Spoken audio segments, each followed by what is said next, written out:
आज का पहला वर्ड है समाधान। समाधान का इंग्लिश में मतलब होता है सॉल्यूशन। नेक्स्ट, साहस।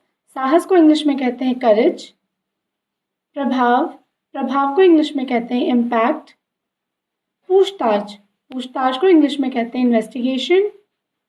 आलोचना। आलोचना को इंग्लिश में कहते हैं क्रिटिसिज्म। नज़र रखना। नज़र रखना को इंग्लिश में कहते हैं to keep an eye on.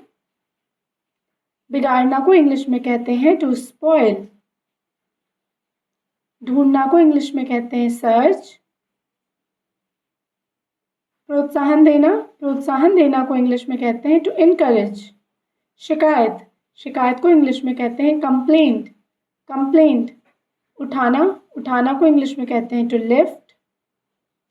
विश्वास करना। विश्वास करना को इंग्लिश में कहते हैं बिलीव। पर्याप्त। पर्याप्त को इंग्लिश में कहते हैं इनफ। सुधारना। सुधारना को इंग्लिश में कहते हैं इम्प्रूव। इम्प्रूव।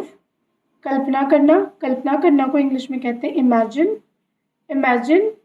हंसना। हंसना को इंग्लिश में कहते हैं लाफ। समस्या। समस्या को इंग्लिश में कहते हैं प्रॉब्लम।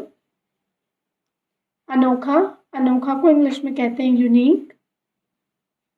मूल्यवान।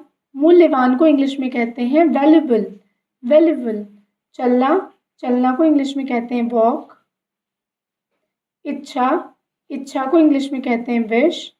If you like my video, do like, share and subscribe to my YouTube channel. Thank you for watching.